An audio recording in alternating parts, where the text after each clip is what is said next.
दिल्ली में Netarhat old boys association यानी nova ने एक कार्यक्रम का आयोजन किया, जिसमें राजनीति और शिक्षा पर चर्चा की गई। इस कार्यक्रम का मुख्य उद्देश्य था कि राजनीति को कैसे स्वच्छ बनाया जाए। कार्यक्रम में नेत्रहाट विद्यालय के पुराने छात्र शामिल हुए, जो अपने अपने क्षेत्र में ख्याति प्राप्त कर चुके हैं। साथ ही इस परिचर्चा को सुनने के लिए काफी संख्या में छात्र भी मौजूद थे। इस मौके पर भारतीय सेना से सेवानिवृत्त हो चुके कर्नल बजरंग बिहारी सिंह ने कहा कि जब तक राजनीति में शिक्षा को शामिल नहीं किया जाएगा, तब तक राजनीति को स्वच्छ नहीं बनाया जा सकता।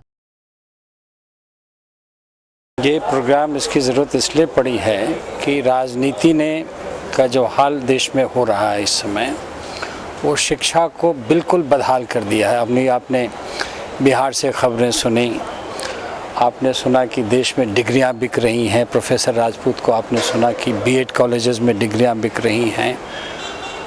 एफिडेविट फाइल हो रहा है, लेकिन लोगों की जानकारी, लोक कल्याण के लिए जो शिक्षा का मतलब है उसको बिल्कुल नहीं वो कुछ समझते हैं। वो खुद इतने क्वालिफाइड और कॉम्पिटेंट नहीं हैं और वो शिक्षा की पॉलिसी निर्धारित करते हैं। इसलिए इस देश के भविष्य का सवाल हो चुका है। हम राजनीति की बात तभी कर सकते हैं जब राजनीति में शिक्षा का एक संतुलित अंश हो, और वो किसी तरह आ नहीं पा रहा है। संविधान में प्रावधान है, आपने देखा कि हमारे पार्लियामेंट के मेंबर्स, असेंबली के मेंबर्स सबको क्वालिफाइड होना चाहिए। हरियाणा में पंचायत के इलेक्शन के लिए उन्होंने एजुकेशन क्वालिफिकेशन प्रिस्क्राइब कर दिया है। सिर्फ कानून से काम नहीं चल पा रहा। कानून बनाने वाले ही कानून का मतलब नहीं समझ रहे हैं, क्योंकि शिक्षा से बिल्कुल वो बेखबर हैं। शिक्षा सिर्फ क्वालिफिकेशन को नहीं कहते हैं।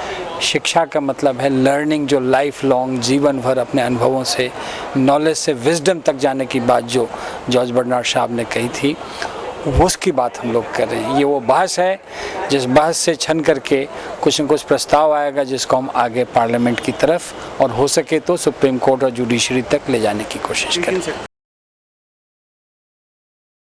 कार्यक्रम में मौजूद लोगों का मानना है कि जिन छात्रों के हाथों में बंदूक दिया जा रहा है, उन हाथों में कलम थमा दिया जाए तो आतंकवाद अपने आप खत्म हो जाएगा।